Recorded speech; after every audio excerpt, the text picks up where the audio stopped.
What up? What up? What up, everybody? What up, everybody? Happy Sunday. We in here. You in the basement with Next Step and K. Waiting for K to jump on. We got a lot to talk about. NBA trade deadlines. My boy is here. Well, let him in. Let him in.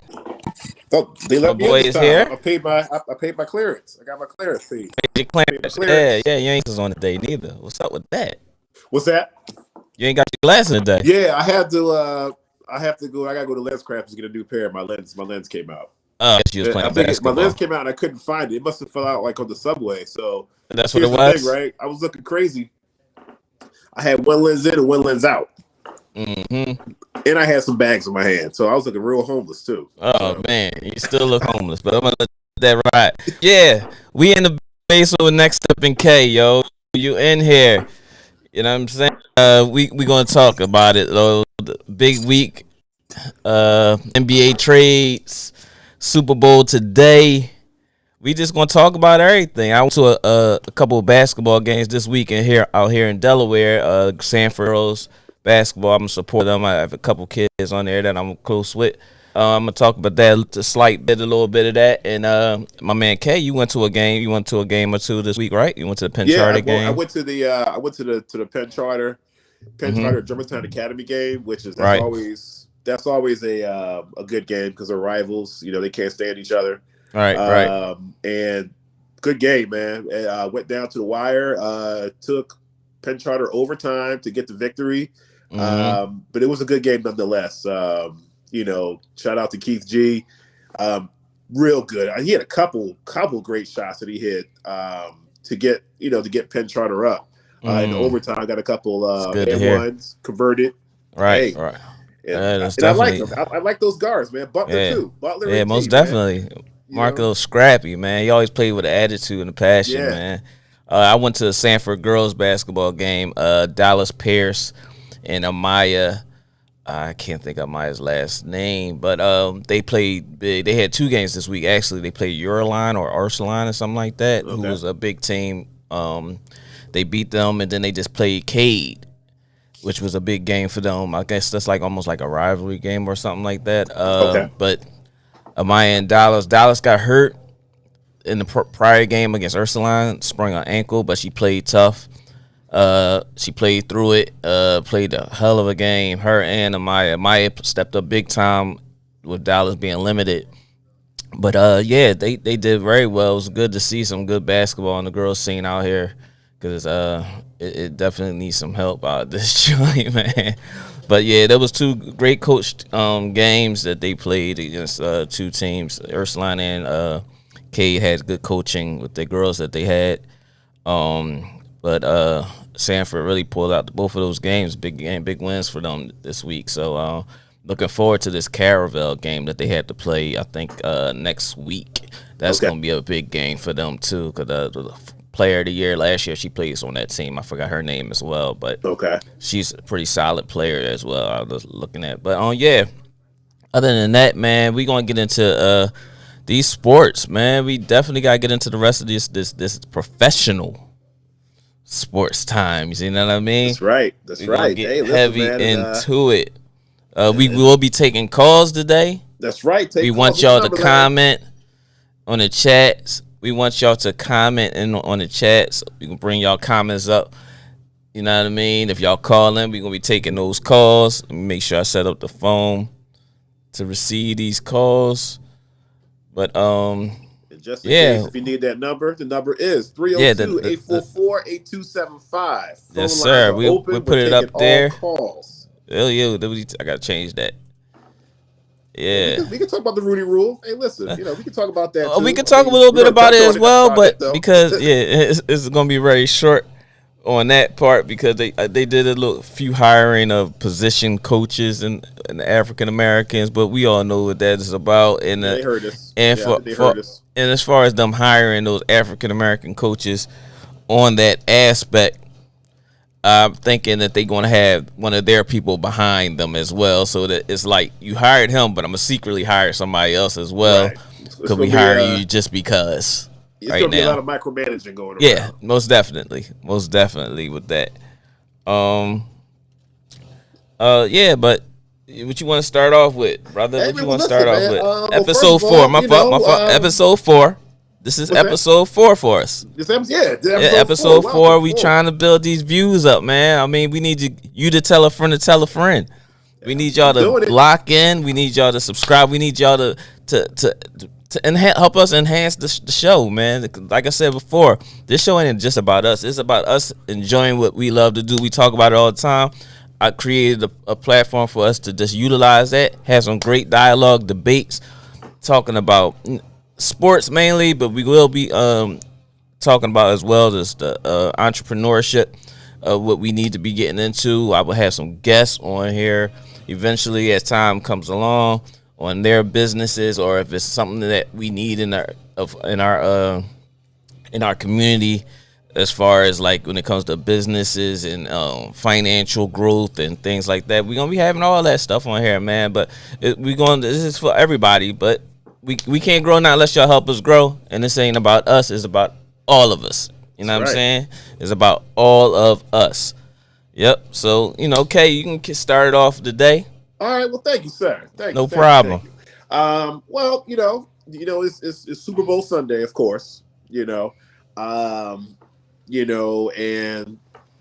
by the time you hear my voice, it'll probably be like what? The Super Bowl starts at what time? Like 7? 6:30. 6:30. So they say. It starts about 5 hours. So, my team's not playing in there. Your team's not playing in there, and I'm not throwing shots or anything like that because it can only be one winner. It can only be one winner, one loser. Most definitely.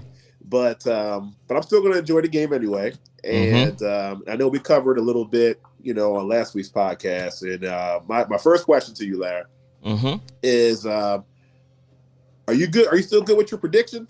I'm solid. Are you have like a change of heart? What say no, you, sir? I'm solid. I'm rooting for the underdog, Joe Cool. Okay. He's my guy. He's my guy. Even though I like some players on that other side, I'm rooting for the underdog. I'm definitely rooting for underdog. I'm sticking to the script. I'm not changing. What about yourself? Myself? Well, I mean, my prediction for the game, I got the Rams 33, Bengals 24. It's gonna be a shootout. Oh, you want to put up scores now? Okay. Oh, yeah, I'm doing it all. You predicted the score. I just predicted the score. Did some research and everything. And what would you say about that score? 33-24. 33-24 Rams. I'm about to say St. Louis. LA. LA, big city of dreams. Since the Rams were in the Super Bowl game, I'm sure Isaac Bruce and Kurt Warner and all them. Everybody's come out the woodworks that ain't showing their face. You know what I'm saying?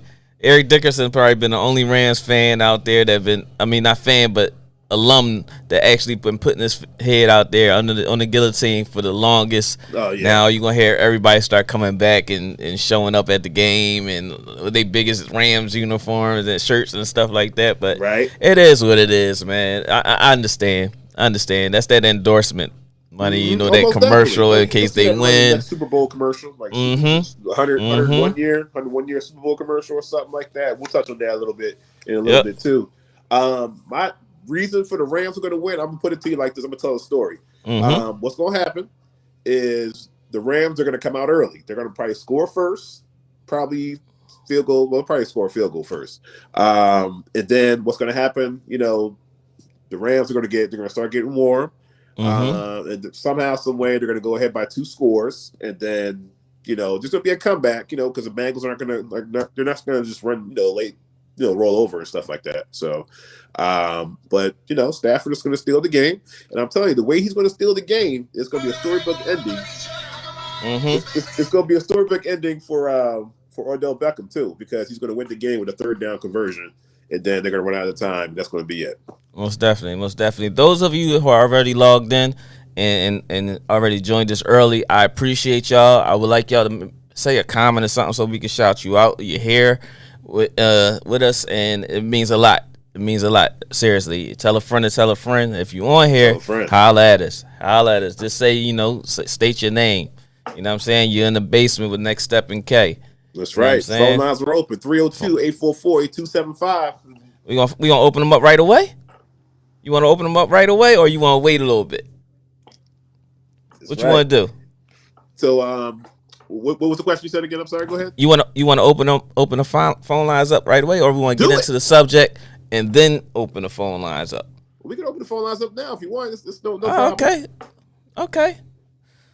Let's talk about it. Phone lines is open. You can call in.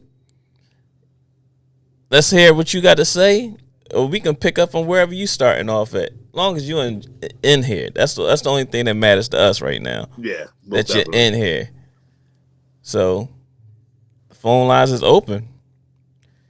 Jump on in here. That's right. We jump in here. on in here. But go ahead, Kay. Let's start it off. No doubt. So, yeah. So now we're Super Bowl, right? So how many Super Bowls have the Dallas been to? They've been to what, 3? No, we won 3. Yo, I'm sorry. Over, if you want to talk about overall, we won 3. Let's just say we won 3. Let's just say we won. There you go. Okay. Well, you won 3. Okay, I'll take that. I'm not taking anything from that. We won 1 as well too. Mine doesn't count because I wasn't born to see it. Oh, okay. So it doesn't exist. Oh, they were still riding horses and stuff. Okay, I'll let you go with that. Okay. Now, not taking anything from your Super Bowls or anything like that, but in your opinion, okay, what was the best Super Bowl you ever seen? Best Super Bowl I've ever seen. Yeah. It could be past, present. It could be the Cowboys too. I mean, yeah, you could be the Cowboys Super Bowls. I'm biased, so I'm going to say a Cowboys championship. But if I say anything outside of the Cowboys Super Bowl, I would go with the Giants Patriots. Giants Patriots. That catch and David Tyree catch. David Tyree had, yeah, and what you call him, shoot himself in the leg. What's his name? Plaxico. Mm-hmm. Yeah, but yeah, I would say that was real, very entertaining. That was a good one because Eli was, because once they got knocked out too. I forgot what they got. I think they got knocked out by the Patriots, as a matter of fact. Yeah. The Colts. They got knocked out by the Patriots that year. And, Peyton was in the box and he was cheering on his brother. Yeah, of course. As you should. Yeah. Yo, y'all in here, man. Say something. Strike a comment so we can shout you out on here. I think the best one that I seen was the San Fran one was good. The San Fran. Colin Kaepernick? Or you talking about that one was good too. Steve Young? That one was good too. Because just of what they went through to go there to get it and stuff, even though they lost it, but hey, what do you expect? Right. I would say I can't really say the Eagles. Well, I'll say the Eagles one, but I'll say the Eagles one, the one they lost though, because I like that one the best. The one they lost? Because Terrell playing on a fractured leg. You know what I'm saying? Your sound went out again.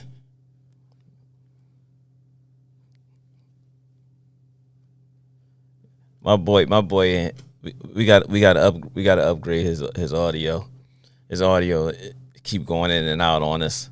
He gonna jump right back in here. Right back in. Can you hear me? No, you right back in. Back in like you never left. We just didn't hear you for like 10 seconds. Okay, cool. So you said Terrell Owens, Eagles. I liked it. He was hooping that game. No, he was hooping like a mug. And then to find out he was playing on that bad leg after coming back from it, and they boy throwing up and all that stuff. It was very entertaining. It was so much takes and all that stuff. It was just crazy. But I will say that was a hell of a game. Mm-hmm. That was a hell of a game. Yeah. I rolled with that. TL had what, like 100 yards? He had over 100. He had over 100. Yeah. He had over 100. Yeah, that was one of my favorites. Then the one, because none of the Patriots Super Bowls were my favorites. I mean, I really care less about those. Hey, listen, I'm a little sour on it, Now, what's the worst Super Bowl you see like in recent memory? There's quite a few of them. Man, what was the what Super Bowl was that? where I would have to go. See, I can go to the Buffalo joints because when they played us, it was just like we was just mopping them. Like it was enjoyment for me, but it wasn't like, why are y'all here again? What's got to happen to y'all? What time? I mean, what was it when they got to the first one? Was it their second time? The second one. The first one was a little. It was a little game. Kelly was throwing it out of the ball on the first one. The second one was just like, all right, we let y'all play around that first time. Y'all ain't no chances it's gonna happen in a second. Yeah. So I mean, in between that one and I would say,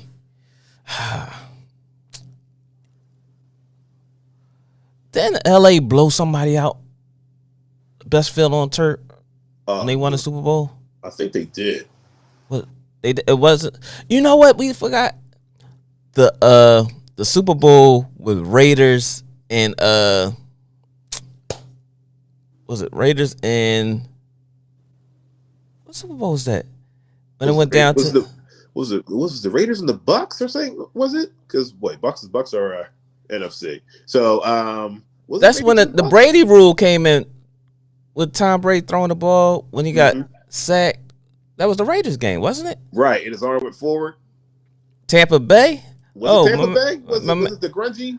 Yep, it was Tampa Bay. Yep. Rob, Rob. What up, bro? Appreciate you coming in on the live podcast with Next Step in K. Thank you, sir. Thank you, Rob. Thank you. Welcome to the show. Appreciate you greatly. Make sure you subscribe, like, send a friend of a friend. You never know. You might be on here one day with us. You know what I'm saying? For real. But this is an entertainment thing for everybody. Everything that we say is just our own opinions, but we also having fun with it. So it's just not going to be all like, factual, right, everything. Exactly, we're going to give as much facts as possible, but we still want your opinion. Like as if we was having an LBJ and an MJ conversation, because that's going to be crazy when that come up, when we finally do have that, because everybody's going to chime in, mainly Lee CEO, Rocket, Steve Johnson, the LeBron haters. You know what I mean? I can't wait to get them. We might even put them on the live broadcast and just go at it with them for a little bit. You know what I'm saying? But Rob Dub D, I appreciate that, man. Appreciate the love, man. Appreciate the love for sure. Rob, answer back real quick if we can get you. Rob, are you an Eagles fan, Rob? Let us know. Let us know. What kind of fan are you, Rob? Holla at us. Yeah, anybody in the chat room. I mean, anybody that want to jump in that's on the on YouTube right now, because it's got 5 viewers on YouTube. Everybody, just comment your favorite team. Most definitely. You gonna call in? Rob said I'm gonna call in. We'll call in, Rob. Call in, Rob. Do you, brother? Do you? Do you? You'll be the first call in, bro. You will be the first call in. Hopefully everything works right, because I did try to make sure everything was straight. That's the number. The number is up there, bro. Right. 302-844-8275. Holla at us. You'll be in the basement with Next Step in K. Now, I'm going to keep it Philly, though. I'm going to keep it Philly for all my Philly fans out there. For all my Eagles fans out there, you know where you're at. All right, sit down. I just mentioned you guys. Sit down. Where were you? My question is, where were you? This can go out to you too, Larry. Where were you when the Eagles won the Super Bowl, and what did you do? When the Eagles won the Super Bowl? Yeah. All right, so All right. Hold on, let me make sure I shout my man, the Black Psychologist Podcast. What up, Kyle? The Super Bowl with Patriots versus the Rams. That game was boring as hell. I think we watched that, Kyle. Hold on. We got a caller. Come on in. Who we talking to? Hold on. What's going on? Hello? Oh, man. I knew this was going to happen. Let the call drop. Did it. Hold on. Hello? Call from Mike. You. Oh, man. Mike, call back in, bro. Call back in. I think I got it to work. Did you hear it? I did hear it. All right. Yeah. Mike, call right back in. Kyle, we're going to get right back to you, though. Yeah, that game was boring. All right, so it was a baseball score. Yeah, so when the Eagles won the Super Bowl, I was pacing back and forth in the living room because I was trying to, because I knew my text messages, Facebook, I knew all that stuff was about to blow up. So I tried to call myself, getting myself ahead of the storm. Okay. So I went on Facebook. Shout out to the Eagles. I didn't call them Beagles. I said shout out to the Eagles fans. Did they still come at your neck? Huh? Did he still come at your neck though? Oh, most definitely. They didn't get too ish. Because you know the first thing they would say, when the last time, you know what I'm saying, we just won this. No. Mike, call back in, bro. Call back in. But yeah, I was pacing in the living room, so I'm sitting there like, what can I say so I can get ahead of the storm so nobody can be like, you know, So I gave them their props. Even before the game, I was giving them a little, you know what I mean? Not too much because I'm a Cowboys fan. At the end of the day, that ain't never going to change. So I can't give but so much credit before, you know, you start putting your foot in your own mouth and stuff. So I'm like, all right, so I Facebook, boom, boom, boom, boom, boom, boom, boom, boom. The first person I think that responded back to me was my man Toot. What up, Toot? Toot, Hair Hustler. Hair Hustler Toot. Haircut, you know what I'm saying? One of the sharpest barbers in Philly, also a King graduate. We got to bring them all here. You know what I'm saying? Matter of fact, I'm saying the world. I'm going to say the world. Oh, Mike in. Hold on. Yo, you in the basement with Next Step. Who be talking to? Oh, what the hell? Roadcaster. Hello? Mike. You. Call from. There we go. He ain't saying nothing. To accept, press. This shit drawn. Ooh, excuse my language. That's all right. It's saying accept call. I'm saying yeah, and it still ain't doing it. But all right, Mike, I'm gonna try to get back. And we're gonna fix that. We're gonna fix that in a second. I'll hit you. Listen, but yeah. So I started calling myself getting ahead of the storm and all that stuff. Only person that said something was Toot. Toot hit me back. Was like, yo, that's love, man. But then he went in on me after that. As you should. You know what I'm saying? But that was the first person to say something. Then my man called me. Then I started getting everything all crazy. You know what I'm saying? But I was just like, oh, this is crazy. Why? I'm going to have to go through this for another year, 2 years maybe. Because it ain't going to be like they going to say, we just recently won it, at the end of that. So yeah, but y'all got 3 though. Yeah, but they were gonna say that was 20-something years ago and all this other stuff. It's all about recent now. It's all about what have you done for me lately. Right. So they're living in the moment. So they're living in the moment right now. Right. So I mean, because let me see, what was I doing? I think I was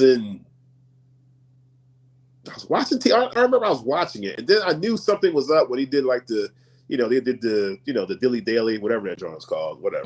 The Dilly Daily on the Dolly, whatever. Yeah. Yeah. So, sorry, I didn't mean to mess up your play. Sorry about that. Call in 302-844-8275. Yeah, as soon as we get this thing. I don't care.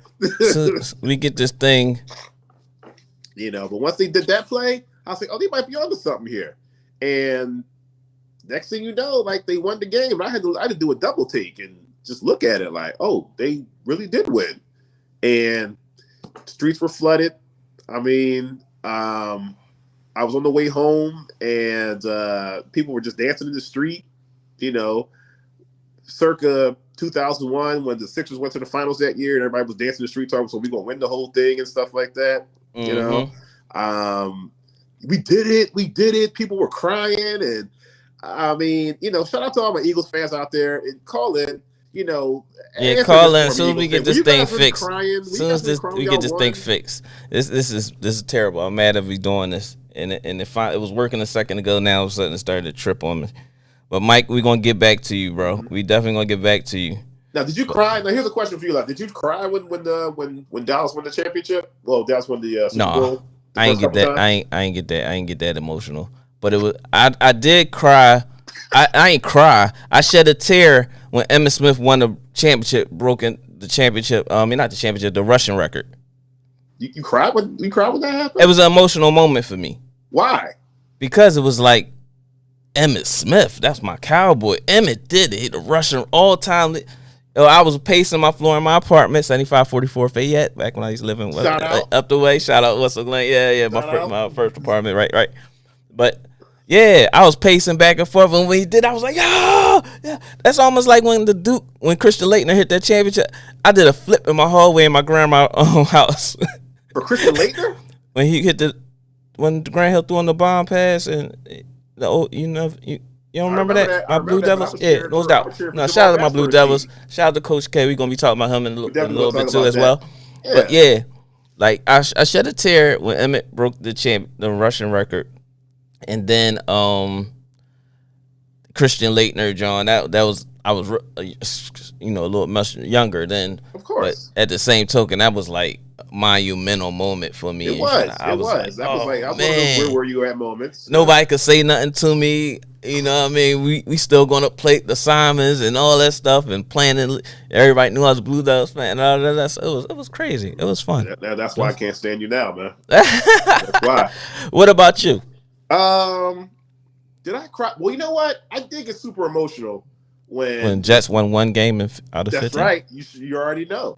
Like we beat. I think we beat the Patriots that year, and everybody was like, out of all games that y'all beat a team, is that game? That's right. I mean, because we beat them when it was the most important, when we really needed that game. And then on top of that, people were like kind of doubting us. Like Keyshawn Johnson was like going against it, even though Keyshawn Johnson was a Jet back in his day. Tom Jackson was going against us and everything. Boomer and everybody. They're just like, oh no, I think they can't stop a 3-4. They can't stop the Patriots. It's gonna happen. So when after we won the game, Bart Scott did it. I'll never forget it. It was Sal Paolantonio and Bart Scott. Bart Scott did the jet play, and he came down, he landed, and he did like the can't wait. This is the can't wait post game. That right there was like, that's all I needed. That's all you needed. At the TV, I'm stomping around and stuff like that. I mean, I almost cried. Have I ever cried? Here go Kyle. He broke the Russian record in a Cardinals uniform, though. At the end of the day, he still was a Cowboy, Kyle. Get him, Kyle. Get him. Kyle, that's what you get, bro. Trying to blow up my spot. You get one for yourself, bro. Black Psychologist Podcast, shout out. You know what I'm saying? Shout out to him over there. Yeah. But yeah, Black Psychologist Podcast. If you're not subscribed to his channel, Kyle, you can drop your link for your subscription for your podcast as well. We supporting all podcasts. Anybody that can support me, we're going to support them as well. So you can put that up here, and I can, we'll blast it out while you on the podcast or whatever. You know what I mean? We appreciate you listening. But yeah, thanks for nothing, Kyle. You went from sugar to ish. I'm taking you off of there right fast. You know what I'm saying? Wow, don't talk to you like that, Kyle. I got your back. Your back, Kyle. You're call it what you want. Who else is in here? We got 6 people that's watching. I don't care if you just type in and just say you. I don't care. We just want to shout you out to show our appreciation for you being in here with us. Yes. You know what I'm saying? So holla at us. But yeah, those moments was pretty decent. What else we got here? Yeah, I mean, also else we're going to touch on it real quick. Like, of course, like with Super Bowls, what Super Bowls bring. Super Bowls bring Super Bowl parties. Oh yeah, most good definitely. Food, most definitely. Snacks. What's your go-to grub? Like, what's your go-to? What can I say? What will you prepare for the Super Bowl? Like, what's your go-to? My go-to is, because I don't cook. I'm anti-cookist. I don't know what religion you support, but I'm anti-cookist. But wife, she makes the banginest macaroni and cheese when she decides to do such. But if I'm at somebody else's house and stuff, I'm just usually, if they got wings, it's barbecue or fried chicken wings, and you know what I mean. Some macaroni salad, depending on who house it is. You can't eat everybody food everywhere. You know what I'm saying? That's true. You can't eat everybody potato salad. That's true. Definitely not the potato salad. Carrot strips, listen, using Cool Whip or whatever. You be like, we didn't have mayonnaise, so I used Cool Whip. Nah, bro, no, we ain't doing that. But yeah, that's mainly it. You know, sometimes you might hit a little turkey hoagie, those the slider Johns that everybody had, Paul. And pizza. That's it. That's it. That's my go-to right there. Hopefully, Kyle, if you're listening, I'm still available to go to your to get together for the Super Bowl, bro. I'm here with you, man. Just hit me up. Yeah. What about yours? Me, pizza. Kyle knows. Black Psychologist Podcast. Stand up. He knows. Yeah. They all know. Pizza and chicken. Pizza and chicken. It can't go wrong. Yeah, you can't, man. Because we start trying to go outside the box. You try to make all these different little, plays. You're trying to experiment and stuff like that. That's where your Super Bowl party goes wrong. Rob said, "Can't wait." That's right. Bart Scott, baby. Right. Jets fan through and through. No doubt, Rob. We appreciate the comments, but go ahead. Some of my also want to point out that was I forgot what Super Bowl that was. I think that was the Kansas City Super Bowl. I forgot who they were playing. Mm-hmm. But I remember they showed that 100-year Super Bowl commercial with Marshall, not Marshall. Who was in that joint? I can name everybody, but Joe Montana. All the great former players. Yeah. I got you. And it was like they were kind of playing what's the word? They're probably playing. It's like a pickup game, pretty much. Mm-hmm. Yeah. And when they was clipping it together. That joint, I got you. I remember that joint. That was hot. That was hot. That might have been the best. That was hot. Might have been better than the game, for real. Yeah. Because the next day I went to work and I tried to find it and I just played it over and over and over again. Orlando Pace was in it, Terry Bradshaw was in it, Deion was in it, Joe Montana. Was Jerry Rice in that? I think Jerry Rice was in it. Michael Irvin was in it. Mm-hmm. It was dope. It was loaded. It was loaded. It definitely was loaded. Emmett, Barry Sanders was in it. I think. What did Emmett say that? Because he was like, "Dang, B," and then he said he was talking at the table. He was like, "Yo, I got more yards than him, right?" Oh yeah. I remember that. And Barry looked at him like, "Oh man." He wanted to say, I stopped playing because of this team, right? Right. Yeah, he wanted to say that. I might watch it before the Super Bowl today, right? Just to watch it for nostalgia's sake and stuff like that. So, I just wanted to put that out there. You ready to get into these trades, man? Because you ready to get into it? I'm ready to get into it. You see how I pop it up at the bottom of the screen? Bam! Change that background. Yeah, right. I'm getting there. We getting there, bro. We about to have it lit. We gonna have to scroll and all that stuff eventually, man. But, right now I'm doing it by hand. I see. Let's get into it. Anybody want to try to call in again? I don't care if y'all keep calling and to keep banging up or whatever, because it's something going on with the connection. Mm-hmm. It's not allowing me to hear the person, and then as soon as they hanging up, it's popping up. But eventually, once it happens, we're gonna be rolling. I might even call in myself just to call in, just to make sure you see if it works. So, you know what I'm saying? But, let's go. Yeah, you want to... I started off. Let's get into it. Mm-hmm. It ain't going to be quick because there's going to be a whole lot to say about a lot of stuff. Man, you know what I'm saying? It's definitely going to be a whole lot to say about a lot of stuff. I hope we got another... Who this? Oh, this is my baby, my daughter, Diora. Listen, what? Oh, hold on. I got a call. Press 1. To send a voicemail, press 2. Yo. It's still... Can you hear me? Yeah, I can hear you. Hey, you hear okay? I can hear her. You hear her, okay? She gonna chime in. Oh, ain't that cute? You the first live call that will come in here. My darling wife. Oh, I'm getting tearful. Mike, you can call back in because we're hanging up on her. And we're going to get you right back in here because she has nothing to say. She can't even get a hat. I do have something to say. Okay, good. Shoot your shot. Listen. I'm listening. So listen, I don't watch sports. Kay, you listening? I'm listening. You hear it, right, Kay? Listen. All right, let's Let go me for it. talk. All right, just making sure everybody... So I don't watch sports. However, I do agree with one of the comments that you made. That I do make some banging macaroni and cheese. That's it. I'm going to drop the mic. Later. Later. Oh, man. Oh, she had to do us like that. Oh man, she man, I can't listen. Anybody that come over here, the first thing they say when we eating is, "Should I make that macaroni and cheese?" Yes, she did. Yeah. Everybody like, let's make sure when they get here, they taking portions and then putting a portion of it in a cup or whatever, just to put it to the side. So when they leave, is by the time everybody start eating, it's gone. So she got to make like 4 or 5 pans. Code right there, though. Is that breaking code? Bro, I don't even get a chance to eat first. Like Lau, he'll come over and put his hands in it before I even. And I'm the man in the house. Literally. He'll probably put his hands in it. Literally. Oh, literally.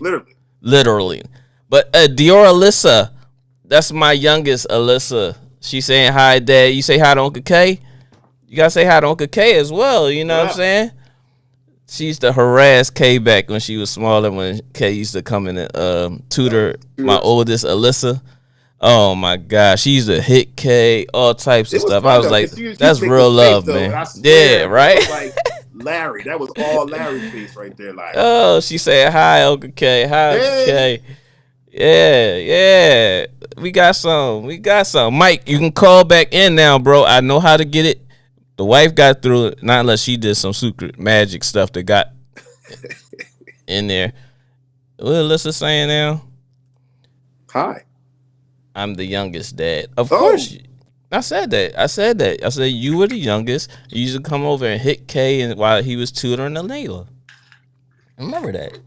I remember it too. Kay, like, yo, she's okay. I was like, Kay, you a Viking. Because I'd be like, yo, if you don't get that... No, it was good. You know why? Because she just wanted to be included. Yep. You know, just wanted to be part of, I wish she was here. I wish she was down here to start tutoring again, man. I'm ready to get a plane, helicopter for you to come down here and tutor. Especially her right about now. Hey, my baby. It's a process, though. She's a twin. Like, she's definitely me. Out of all, Nayla loved me more at the younger age, but Alyssa, she's definitely me. She don't take no BS. Like, literally, she'd be like, she'll look at you like, the look. You're done. I know the look. It's a rat. You know what I'm saying? It's a rat. Like, Mike, call back in, bro. Call back in, Mike, if you're still watching. Hopefully you're still watching. Anybody, call back in. If you're here, call us in. Let's talk about it. 302-844-8275. We was about to start talking about basketball until the wife called and gave herself a shout out. At least she could have said congratulations on the podcast and all this other stuff, and she didn't do none of that. So with that being said, she still makes some banging, man. Exactly. Yeah, you better. Like, she can cook up behind us. Yeah. Actually, let me give a shout out to her. She's starting her own catering service, Allure du Jour Catering. All right. As soon as it's up and running, we'll have the phone number and everything for you, and we're gonna run ads, all that stuff for people that want to get sponsored to get the ads ran and all that stuff. So we just trying to help everybody. But shout out to my wife for Allure du Jour Catering.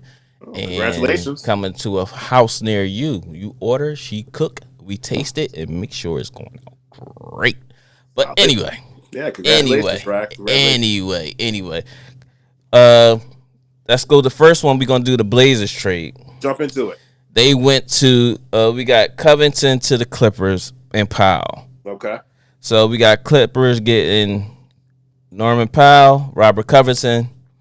Blazers are getting Eric Bledsoe, Justice Winslow, Keon Johnson, and a 2025 second-round pick via Detroit. You're welcome. Man, second-round pick. You're welcome. That's another wing for us. But anyway, we a team full of wings. If anybody need a wing, holla at Detroit Pistons, man. Holla at us. We got wings too. No, but our wings are. Wings too. I think that's weird.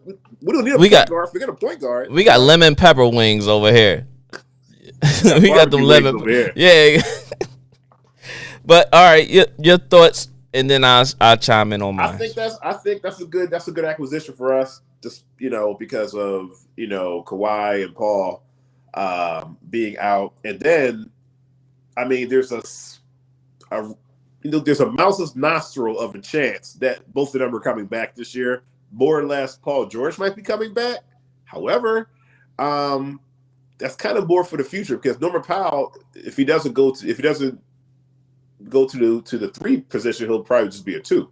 So then we can probably have maybe Reggie, Norman Powell at the 2. Let me see, Paul George at the 3, Kawhi at the 4. They can kind of interchange those positions. All right, let's get that Paul George at the 3 out of there, and at the 4? Kawhi at the 4. They're not playing. Kawhi at the 4. No, they're not playing. They're gonna be at the end of the bench. That's where they're gonna be at. And you ain't gonna knock Twin out of there, man. Twin. Oh, I'm sorry. Yeah, you're not gonna Twin. Well, you know what? Twin could probably play center if they run small ball. They run small ball, yeah. Which most teams are starting to do now. So in the playoffs, and depending it depends on who they play against. If they play against Dallas or somebody, then we're going small ball. Yeah. So my thoughts. They dropped the 50 burger on us too this week too, and they lost. No, they lost. Y'all beat them. The crazy part is they beat us by 7. They only beat us by 7. So that means, you know what that meant? That means Luka was doing all the scoring. Yeah. Like the other night. You're welcome, Luka. He had like 28 in the first quarter on y'all, right? Yes. That was y'all. Okay, we'll skip on. My thoughts and opinion. I think it's a great pickup for y'all. Thank you. With the Norman Powell. Mm-hmm. Rocco just a solid role player defensively. He still can play defense. He still is mind-boggled the offense. He takes some of the worst shots I've ever seen in life sometimes. It's just like in his mind is like, I got to get a shot up, and he just tossed that joint. But he plays some solid defense. I think he's a solid role player for y'all. Wings. As far as Blazers, I don't know what's going on over there. Dame might as well just sit out the rest of this year. Yeah. If he ain't already at that point. Justice Winslow, Eric Bledsoe. I think they're gonna probably buy Eric Bledsoe out. But then again, who else they got at point guard? Who else they have over there at point guard besides Simon and the Blazers? Yeah. Anthony Simons. Anthony Simon. Yep, Anthony Simons. Yep. Yeah, but who else? Let's see here.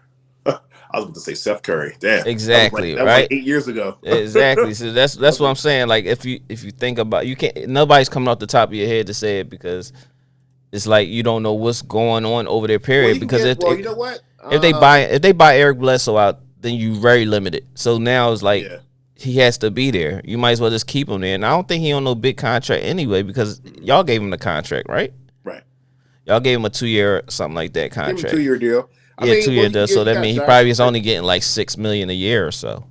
Yeah, veteran minimum. Well, I know the Blazers. They also have like Josh Hart and Nickeil Alexander-Walker and Thomas Satoransky. That's from the other Blazers tree. That's when they got rid of McCollum. We're about to get into that one soon. What's the next one? What's the next one? Okay, we got Cavs and Pacers along with Trailblazers and Pelicans. But the Cavs and Pacers, Cavs get Karis LeVert and a 2022 second round pick via Miami. Pacers get hurt Ricky Rubio, who more than likely is out the rest of the season, which probably is a salary dump. 2022 first round draft pick, 2022 second round draft pick via Houston, and 2022 second round draft pick via Utah. That 2022 first round draft pick is a lottery protected, so anything between that 1 and 10, or is it 1 and 12 now? I think it's 1 and 10. 1 and 10. 1 and 10 is considered the lottery, even though they say 12 through 15 is the lottery picks, but I don't understand how they do that.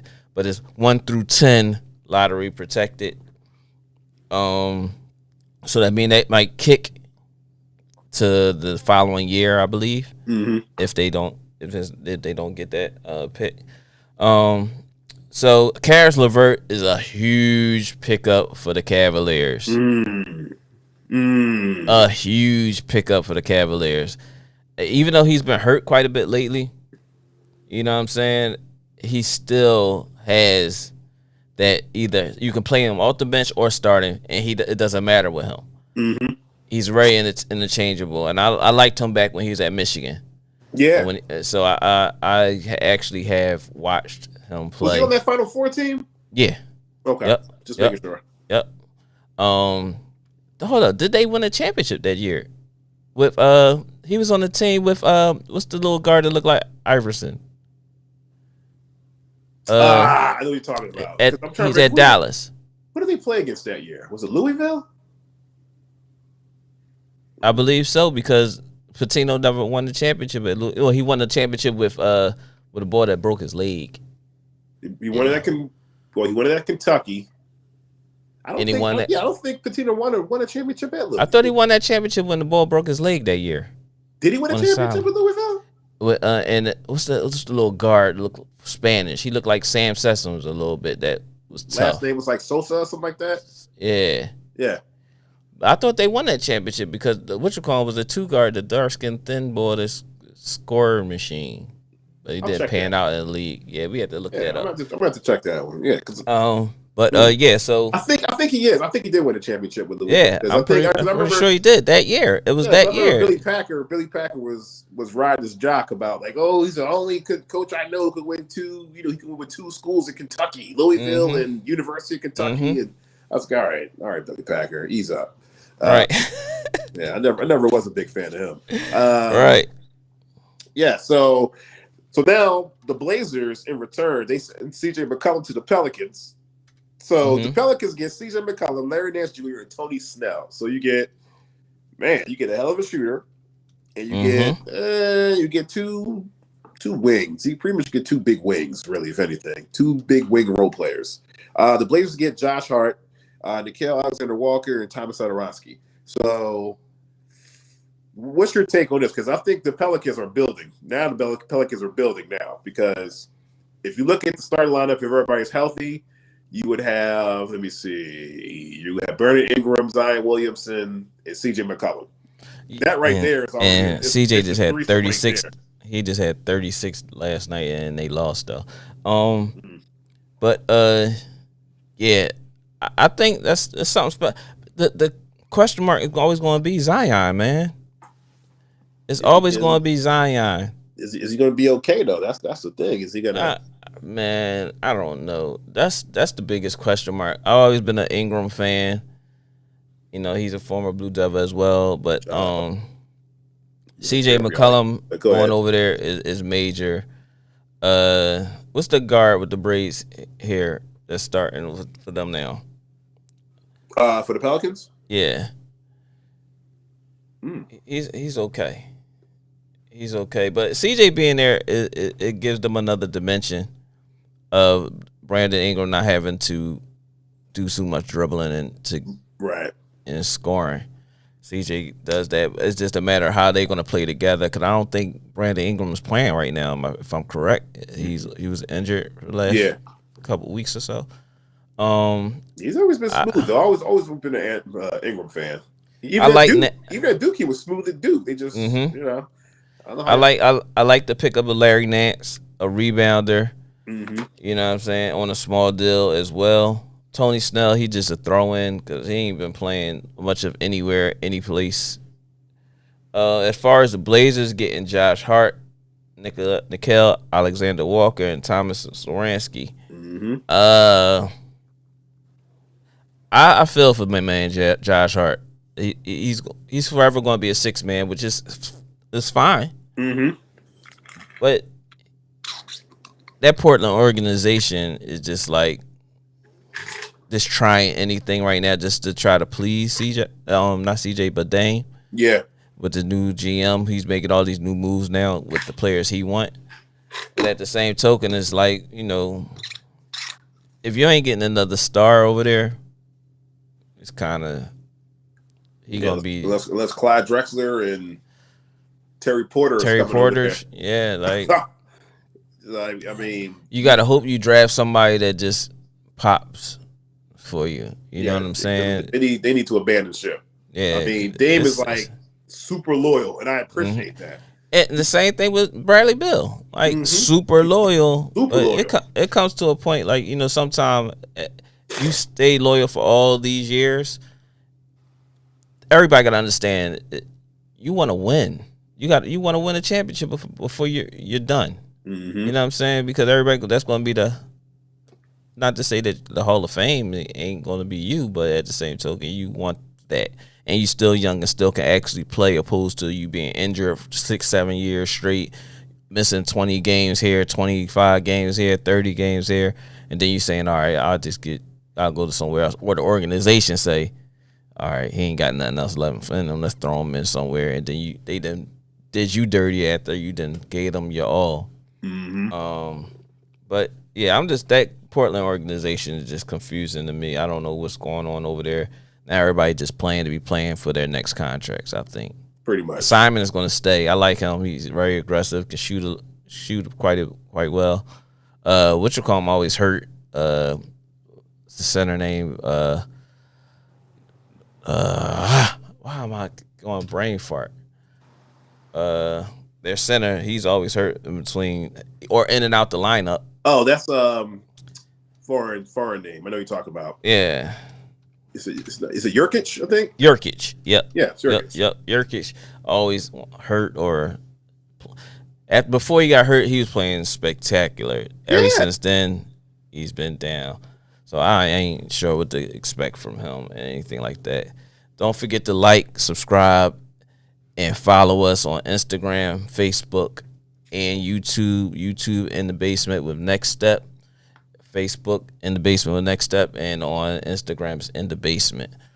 But yeah, make sure y'all follow us, like, and subscribe, comment. Come on, y'all in here, comment, call. We taking calls. I got the phone call thing to work, so anybody want to call and comment on the NBA trades, what we talked about, or if you bring up something that we going over in a few, we have to start talking about that one as well. Exactly. But yeah, so how you feel about this trade? Yeah, I mean, I just think that they're just like the Blazers are just unloading.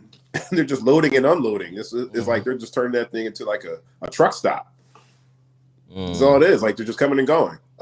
They're doing whatever, like you said before, they're doing whatever to keep Dame happy, because once Dame leaves, it's over. Like, but are they keeping Dame happy? That's the problem. That's the thing. You don't know. Is Dame really happy? Know. You know, is Dame Dollar really happy? Dada Lazada. Oh yeah. Oh, Didi Lazada. Yeah. Yeah. See, that's what I'm saying. The 2022 first round pick, protected. 2026 to 27, which is kind of irrelevant right now. So it's like, or whatever. Yeah, like if it happens, it happens. Yeah. You know? Next trade that was pretty big to me is the Kings and Pacers trade. So basically, the Kings gets the bonus from the Pacers, and the Pacers will get Tyrese Halliburton, Buddy Hield, and Tristan Thompson. Whereas the Kings get Domantas Sabonis, Justin Holiday, Jeremy Lamb, and 2023 second round pick. I like this trade. I like it too, but at the same thing, I'm thinking. So when Sixers were trying to get Halliburton and was it Buddy Hield? You ain't want to trade. You said Halliburton was untouchable. They wanted the sexy trade. I think Daryl Morey was trying to set up something. You know what I mean? So I was confused when that happened, because it was like you was holding Halliburton as part of the future of the backcourt with Fox. For anything, I thought they were going to underhand Fox and let him go. They said Fox ain't going nowhere. All right, so now you have what? Sabonis, Justin Holiday, who's going to be a career backup, which ain't bad. I mean, the Holiday brothers, all of them. I like all the Holiday brothers. Yeah. Jeremy Lamb, who was playing well. Jeremy Lamb was playing well this year. You know what I mean? Coming to his own. Only been in the league almost 10 years by now. But shout out to UConn. Yeah, in a 2023 second round pick. So you ain't even getting this year. You're getting next year's second round pick. So I think Pacers got the best of this, because you got Halliburton and Duarte. Yeah, in the backcourt. Mm-hmm. Buddy Hield's coming out. He's and he's in a new environment, probably playoff environment too, if they play their cards right. I think they're gonna try to probably buy out Tristan Thompson. Oh, of course, yeah. He might be on the buyout market. So, you look at certain aspects of this. You losing, rebounding, and scoring is a bonus, but you may pick up a Tristan Thompson, but you might let him go because of his salary. Mm-hmm. You know what I mean? And that's gonna be a big thing too, because we gotta wait to get that buyout market going to see who's going to be in that buyout market and what teams is. Or they might keep him though. They might keep him because Tristan Thompson, he's a good veteran presence though. He's definitely a good veteran presence. He's not around no chicks. Like that. I mean, other than that Kardashian mess, I mean that's like years ago. Yeah. So he's good. Kardashian got that ooh. They mess up everybody. Everybody bring this to go bi-coastal. All right, so then we move on to the next one. Jazz acquire Alexander Walker in a 3-team deal. Mm-hmm.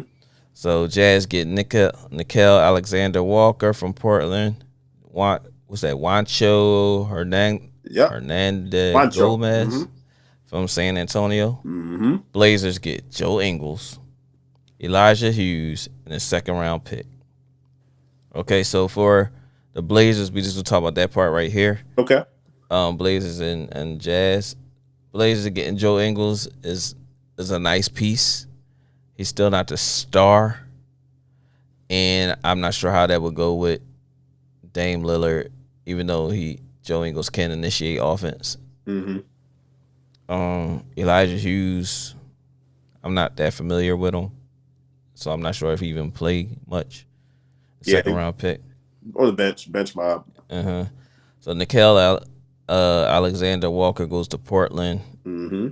I mean, goes from Portland to Jazz. Yep, to the Jazz. And one of San Antonio's foreigners. Wow. That's what it is too. That's the foreign market.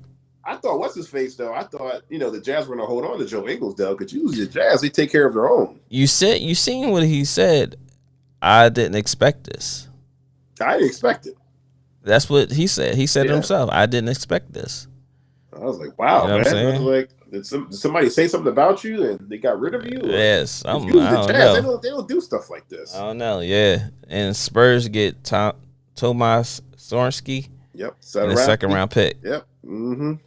So basically, like Tom Sotorowski is just getting shopped around. That's all you're doing. He's a good guard though. I see he's cooked. He's cooked for New Orleans a couple times. I see him cook a couple times. This one kind of brought a tear to my eye. The next one, the Bucks get Serge Ibaka in a 14 trade. So let me say this one, Larry. I was going to allow you. Yeah, let me say this one, Larry. Allow me. Just don't get emotional. You get too emotional, I'm gonna have to. Allow me to get this one out of my system. The Bucks get Serge Ibaka from the Clippers. Also a 2nd-round pick from Sacramento, another 2nd-round pick from Detroit. You're welcome, Detroit. And some cash considerations from the Clippers. That's from Steve Ballmer. He probably just gave you like a gift card or something like that. The Clippers get Rodney Hood, Simi. How do you pronounce it? Ojole. Yeah, I had to practice that one. Ojole. You still just said it wrong. Yeah, shout out to SMU, baby. And Vanya Marikovic from Sacramento. Not too familiar with him, but I am familiar with Rodney Hood though, because I know he went to Duke. Yeah, and Rodney was balling before he had the injury, the ACL injury. He sure enough was, because I remember he played for the Clippers before for a hot second. And coming from Portland, they gave him a contract. I think they gave him a 2-year contract. Yes, and he still hasn't really been able to wiggle his way back to the form that he was having prior to. Samai Ojale, he's just a role player. Yeah, like a rim runner. He's a rim runner. Yeah, you know what I'm saying? I'll take that. Like, because Ronnie is a good shooter. And opportunities. He has to get the opportunity. You know what I mean? Because I'm pretty sure he, in the back of his mind, he's like, man, I still can play, but I just keep getting on it. You know what? I keep getting pushed back, further. Yeah, you know what? I think this might be he might get his chance though, especially playing his Clippers rotation, because Ty Lue, he's known for shifting the lineups and stuff like that. You know, but just to see what you're gonna do. It's not enough. Let's say, for instance, your two guys come back. Okay. Where does that put him? Because they put in plays a lot of minutes now.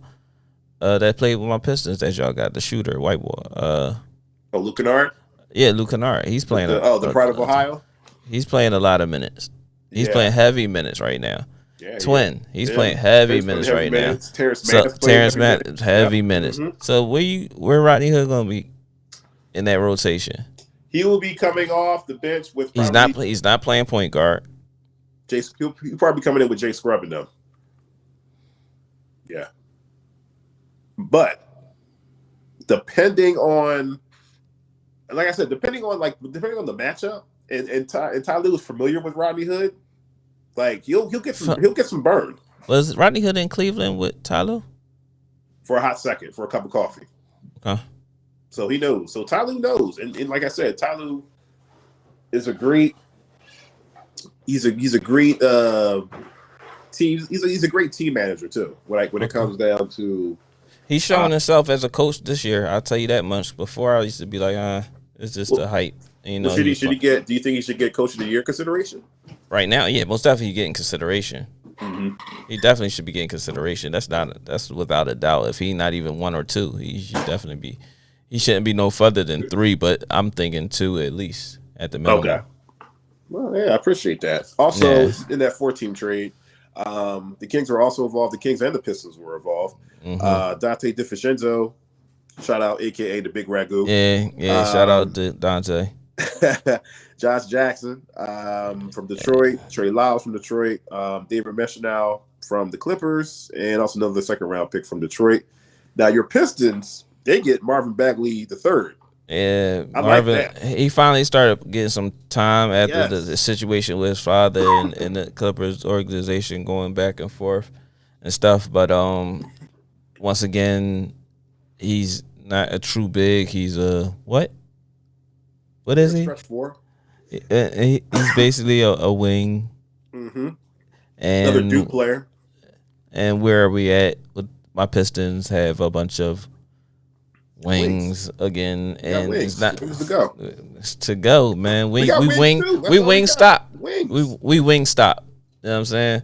We had a true wing stop. Wings then. We're Buffalo Wild Wings then. We wing stop for sure. That's all we have. That's all we have is just wings and 2 guards. Yeah, Dante, he should be able to get a great opportunity over there to be in the starting lineup. You know what I mean? And I believe that he probably going to be going somewhere else. Because he's due for, I don't know if Milwaukee gave him a contract, but I think he's a upcoming free agent. He's due for one.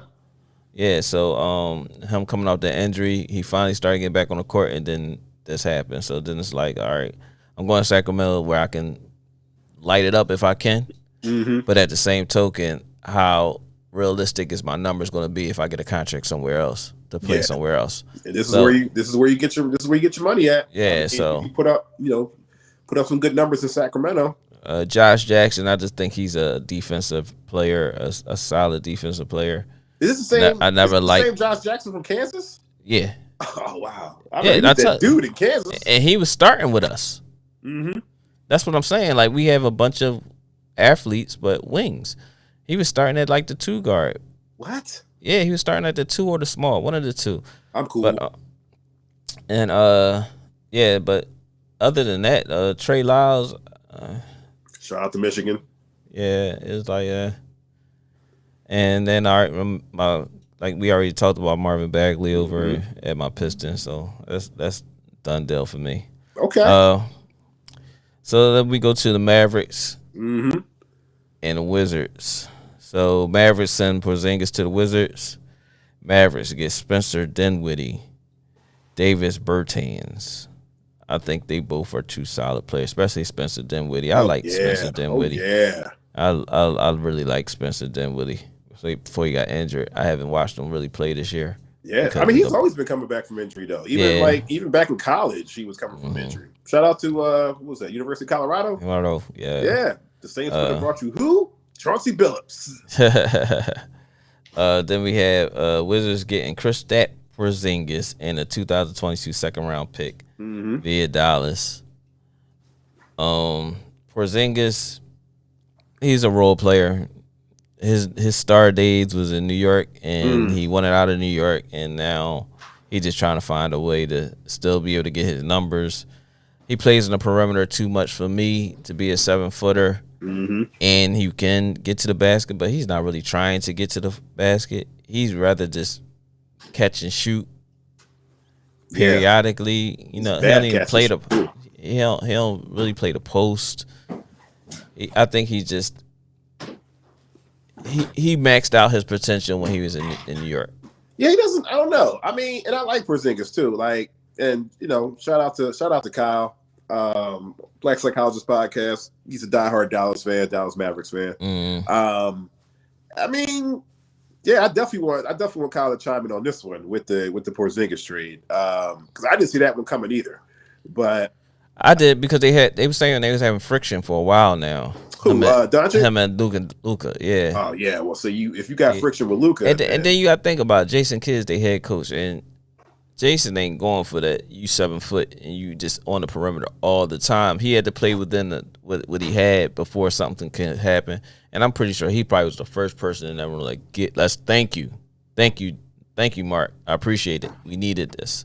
And also as a big guard, as Jason Kidd is a big guard himself, I'm sure he was signing along with Luka anyway because they're both big guards. Most definitely. So they think alike. So most definitely. So get him out of here. Shout out to Luka though for dropping that 51 piece on us. That actually puts him in the same company, if I remember correctly, off the top of my head.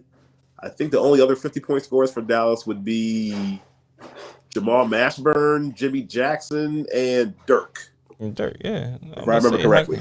If you can't remember Dirk, yeah, because I remember Jimmy and Jamal. I remember they had 50 points. They had in that one game. I think against the Bulls. Bulls, yeah. I remember that game. That was like crazy. And hold up, did Michael Finley had a hell of a game in Dallas too. It was him, Steve Nash, and Dirk. Oh yeah, but Mike Finface never dropped. He never dropped 50 though. He never dropped a 50 piece. I remember one of those games. It was 3 of them. They had probably 35, 40, or 35 a piece. Or something like that. It was. I remember there's that one game with the Mavericks. This is the old Mavericks too, like the 3J's Mavericks.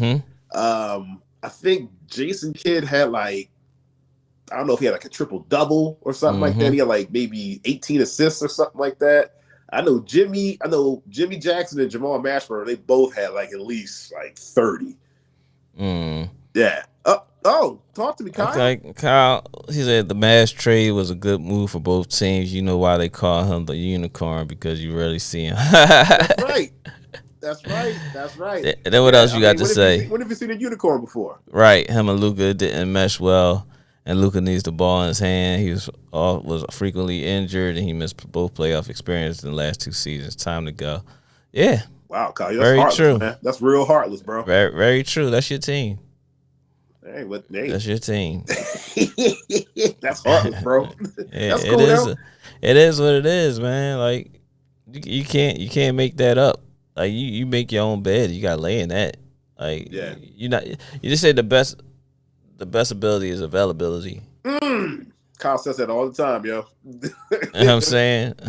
Then when you playing outside of what they need you to do. Yeah.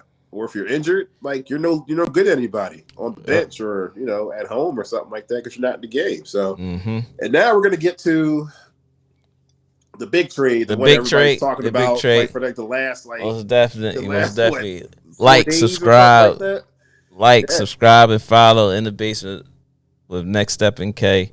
You might want to call it on this one. I think we definitely should get some call-ins on this, and hopefully everybody start locking back in. But yeah, everybody knows. Let's go. Let's go. Go ahead, Larry. You can go ahead. Okay. Sixers land James Harden. Next, get Ben Simmons, Seth Curry, Andre Drummond, 2022 first-round pick, and a 2027 first-round pick. Okay, my first opinion when I heard it. Go ahead. I was like, what? I thought they gave up a little bit too much. Only because I'm not worried about the picks, and I knew you had to throw in a player. So my aspect was, you can't. I'm sorry. And I was happy they didn't give up Thibault, and I already knew Maxey was off the books. Yes. You know what I'm saying? You wasn't even thinking about it. But I was just hoping they didn't have to give up Maxey. So I was saying the only rebounder that you truly had opposite of Embiid was Drummond. Right? Mm-hmm. So I'm saying they gave up too much in the assets. My man Mike is like, yo, what are you talking about? It's basketball, this, that, and the other. So I'm like, I'm cool with, I understand what you're saying. But with the Sixers lack, they gave up. Mm. You see what I'm saying? Like, I knew you were going to have to give up a player. If it's Seth, it is what it is. You're going to have to give up something. Mm-hmm. But I'm saying, all right, if you're going to give up Seth, if you're going to give up Drummond, at least give me the injured Harris back. Mm-hmm. You see what I'm saying? So at least I have some shooter. I could still have a shooter outside of Harden. Mm-hmm. You see what I'm saying? Because Harden is really a Harden for Ben. Swap right there. Seth, you getting added shooting, so you adding that with Patty Mills. Mm-hmm. You getting Drummond. What's next issue? Rebounding. No solid big. You gave him Drummond. Everybody said right. Everybody saying at any given occasion can get it. He can go get 20. He can go get 20 rebounds if he he showed it here. Yeah. I remember that game. He showed his value here. Shout out to the OG Tracy Johnson. I remember she let me know about that. Like, yo, you better put up Andre Drummond on your highlights, on your highlights posts and stuff like that. I was like, all right, I got him. Yeah.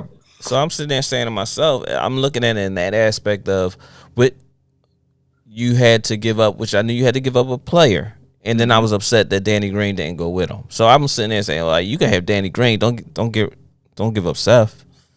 Or you can have Danny Green and one of these young kids, Isaiah Joe or somebody like that. That's what I said. But don't give up Seth and Drummond. Yeah, don't give up your shooters. You know what I'm saying? Yeah. You're giving them a first round pick because they don't have no picks. Mm-hmm. I'm not even worried about 2027. Y'all can have that. But you're giving them this year, you're giving them a first round pick, which is going to be in the 20s anyway. But not to say that the 20s is bad. Mm-hmm. Matisse was drafted where?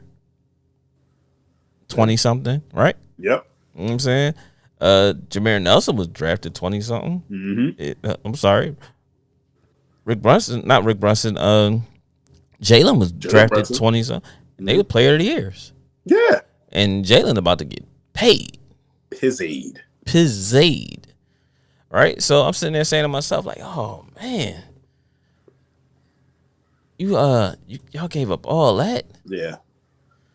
And Kyle said, I think, what'd you say in Brooklyn too, Kyle? So, but I'm saying you helped them get stronger, even though you had to do what you had to do. Mm-hmm. I'm bangs with the Sixers next to my Pistons and then Sixers. I don't. I mean, listen, you're a Clippers fan. You don't have too many choices, and a Jets fan. But it's sad. Your gear coming to you this week. Thank you.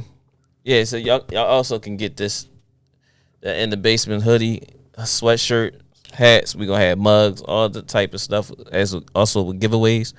But back to the trade. Mm-hmm. I was saying you giving up that to get what? James Harden. Mm-hmm. Solid. I understand. But then we gotta sign James Harden for the next 4 to 5 years. I'm glad they got might not be able to sign him. I'm glad they got the opt-in, because I was saying myself. So how do you like the how do you like them on the floor though? What's your opinion on them two being on the floor? Because it looks good. It looks good in in 2K or something like that. Yeah, it looks great in 2K. But how are they going to be on the floor though? What's your perspective on that? On the floor, I think it's going to work. Honestly, I really do. Tobias, you really think so? You know why? Talk to me. You can't double team him and James, Embiid and James, right? True, that's true. So now you're going to be at Matisse head like, yo, every practice you going on that court by yourself and you shooting these Bruce Bowen baseline corner 3-pointers, you gonna shoot 1,000 a day, right? You get so much weight taken off of Tobias Harris. Now, even though I like Tobias for who he is all this time, and I understand where his limit is. Everybody was down on Tobias. He's having a great couple weeks since he told everybody to start booing him. Ever since then, he's been hooping. But to know what you're going to get, everybody's saying get rid of Tobias, get rid of Tobias. For what? What you going to get 2-3 players that's going to average what he averaged in one person. Like we said in a previous podcast, we overpaying players no matter what nowadays anyway. So you're going to have to pay, and these players going to get what's being what's out there for them. And you can't knock them for that because we just starting this podcast. You've been into it for a little bit already. But if somebody say, like, here go $1 million, you can go do a podcast on this particular station or whatever. People in that station gonna be like, we've been here longer than him and been doing this longer than him. How he get $1 million? Don't get mad at me. That's the price. They negotiated it for him. You see what I'm saying? Yeah. So you getting status quo is status quo. I don't think Dak deserved what he got, and he's not a top 5 quarterback to me. Top 3. I'm not going. Yeah, top 5. He's in the top 10, but he's not top 5. Tobias? No, I'm talking about Dak Prescott. Oh, Dak. Okay, sorry about that. But I'm using him as an example of players just getting with the market value of what these players are getting. You gotta go while you're hot. Nowadays, right. You have to go while you're hot. So we're gonna overpay for any and everybody. Zeke, he started off on that level and he's been downhill since then. So you have to understand that aspect in when you come into basketball. You know what I mean? Any like other sports as well, is that you're going to overpay for somebody because of the market value of what's going on. If you don't pay him, somebody else is going to pay him. That's right. And then you're going to be out of that particular type of player. So now you're going to try to find 3-4 pieces just to fit what he was doing by himself. So Harden and Embiid are both pretty ball dominant. I mean, how's that? Because I don't pick see and that pop, pick and dump, pick and roll. I don't pick and see pops. That really, it's going to work because only thing, my issue is going to be with how is Doc going to set up sets for Harden, because we know Harden to be an isolation player and he's never played really off of the basketball. Right. He's never been demanded to do anything outside of when he don't have the basketball. He's just standing there. He's not the best defensive player either. You got Matisse. You got Embiid. I'm hunting for if the person who's guarding me can't play defense, I'm 1-4 all the way through. And you go right 1-4 low. I understand that, but at the same token, you got to guard him too. So if you gonna hunt me, I'm gonna hunt you. That's right. True. But I'm gonna hunt him out though. I'm gonna hunt him. But who you think gonna get the better of that? Plus minus. Oh, between me and James Harden? Yeah. Me. How? Easy. He doesn't play defense. I go right around him. He don't play defense, but found me a couple times. He doesn't play defense, but you don't shoot half as good as he do. I don't know. A lot of people. Well, I'm an underrated shooter. Number one. Okay, let's talk real now. What? At the end of the day, at the end of the day, like James Harden will pretty much win that because like you're trading. You're going to plus minus. You're doing a plus minus thing. Yeah, we're doing all right. 2s for 3. He give up 20, but he gave you 28. Yeah, I'm up 8. 30 or 40 or something. I'm just saying 8 in general. Yeah. You know what I'm saying? You make Tobias go back to that 3 role where he's going to be comfortable and still get his 20, 22, occasionally give you 25. But now he's going to get more open dead ball shots by standing in one spot, because once James Harden drive to the basket, somebody got to help, or it's 2 points guaranteed, damn near. So now he gets spot up shots. Danny Green, hopefully he'll come out of this funk, because I was hoping he was going wherever Ben was going. I thought he was going too. I'm going to be honest with you. I thought he was going. Long as he don't have to dribble the basketball, just shoot. But shoot shots that's legit. Now he just got this thing where he just letting it go no matter what, bad shot or not. He just letting it fly. What about Brooklyn side? Like how you like it over there in Brooklyn? It's gonna be tough. it's gonna be tough because if Kyrie, it's a big if Kyrie can still, if he only playing halftime, you got a better chance. Okay. But if he can play full time, it's gonna be some trouble. At the end of the day, 2-5 ball, it was the most punkish stuff I ever saw in a professional athlete ever in my life. I never seen nothing like it. There's no excuse for it. Hold on, Kyle, I got something to say. Talk to me. Brooklyn is hitting a tough stretch right now, too. Ben is not ready to play. Uncle Drew can't play home games. KD is hurt. That's what I was about to get to. Kyle, I swear that's what I was about to get to. Thanks, Kyle. Shout out. So I was looking at it like, all right, just what Kyle said. KD's still hurt. He'll be back after the All-Star break. Ben, he got to play this mental illness thing all the way through. He can't change it now. So that means that he's going to come back either right after March 10th, because that's the game when they play Sixers. They play the Sixers.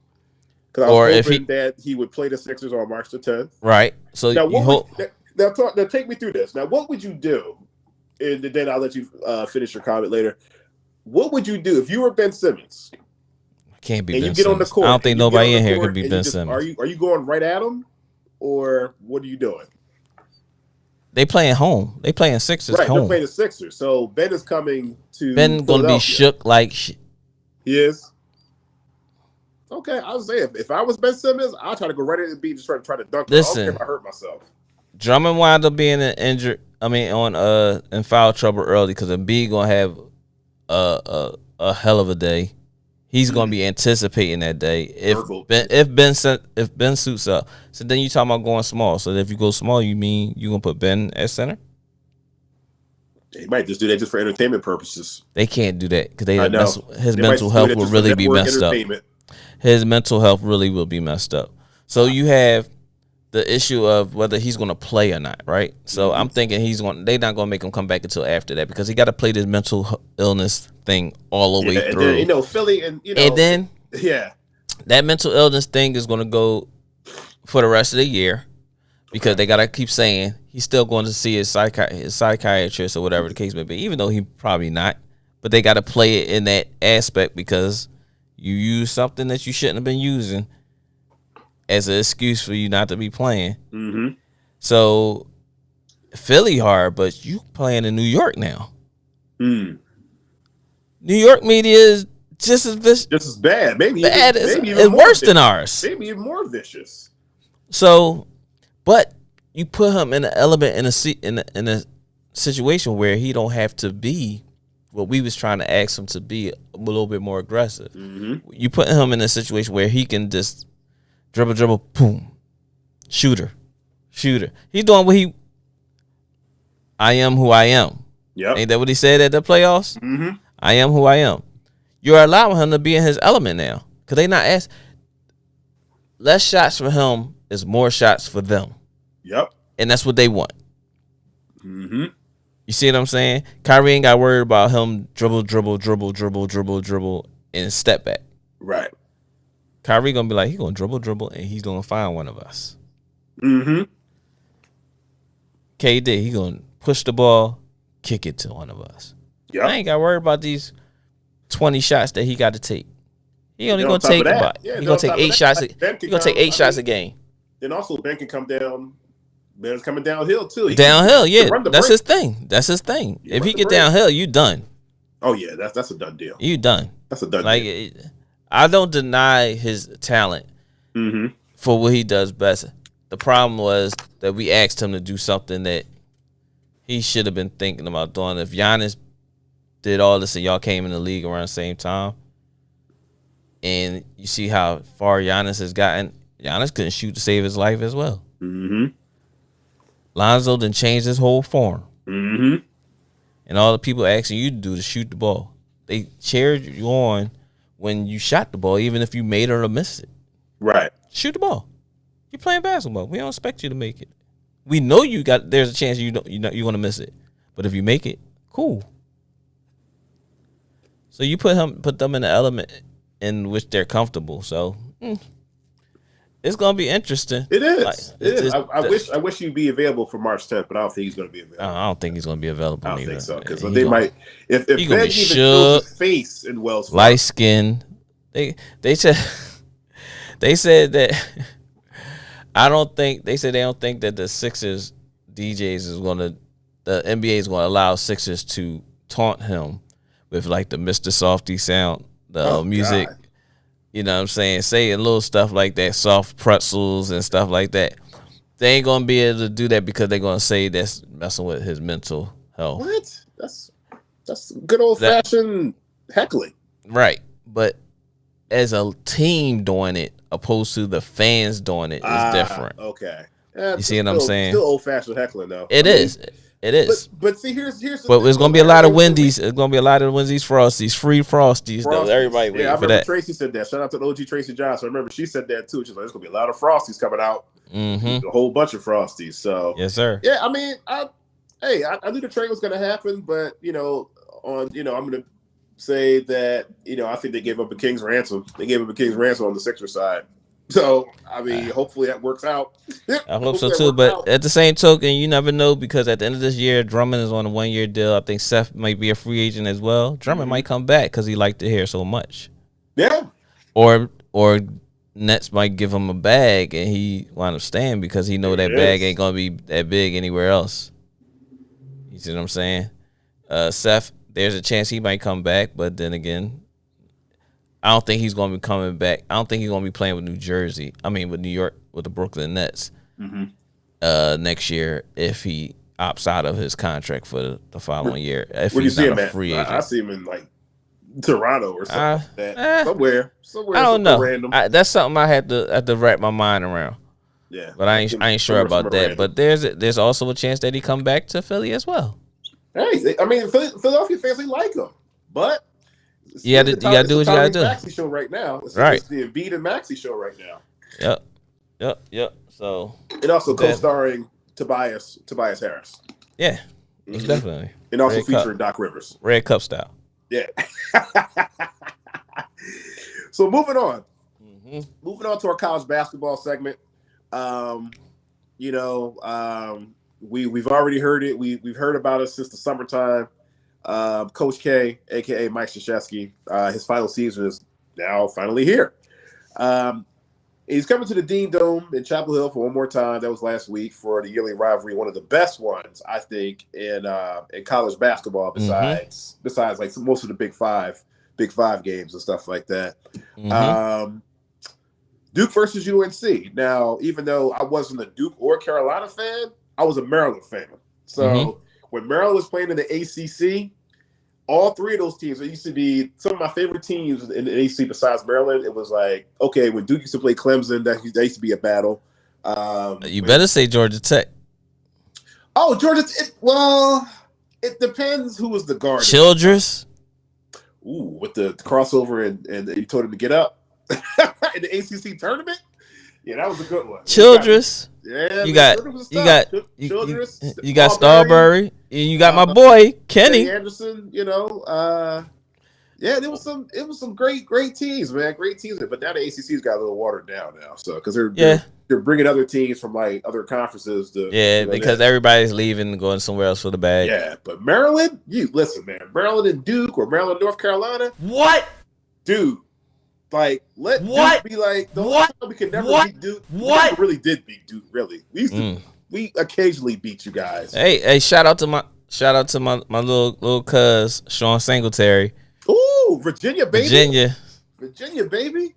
One of the most clutchest shots in NCAA history in that game. Yes, sir. You know what I'm saying? Yes, sir. Gotta shout out my boy Sean. Yeah. Yep. Yeah, those Maryland UNC games, Maryland Duke games. I mean, most of them they were blowouts, but it was just like the atmosphere. Like when Duke used to come to Cole Fieldhouse, or Duke used to, he came to Chapel Hill and stuff like that. And Sheed and Tracy McGrady and Stack. Not Tracy McGrady, Vince Carter and Stackhouse. Those buzzer beater games. Yep. Oh man, I remember that game. What game was that? Was that 98? The 98 game when I don't know if North Carolina. The half court shot you talking about? Not the half court shot, but the shot actually was the missed oop because North Carolina was tearing into y'all. And I remember that game too because Vince Carter was saying something to Elton Brand, like he's like, "Yo, we going, excuse my French." He's like, "Yo, we gonna kick your ass tonight." And the whole Chapel Hill was just jumping like, "Oh!" That scene, oh man, I've never been to the North Carolina Duke games, but just watching it on TV made you feel like you was there. Yes. Because of the fan. The college students and stuff, the student sections, and it's just that element was ridiculous. I mean, they had like it had you in the house like I gotta be here, yo, man, like because how many Duke fans did I know? I know my man Paul the Street. Shout out to Paul Freeman, diehard Duke fan. Like he can go back to like recruiting and all that good stuff. Shout out to Marty, may he rest in peace. He was a big time Duke fan.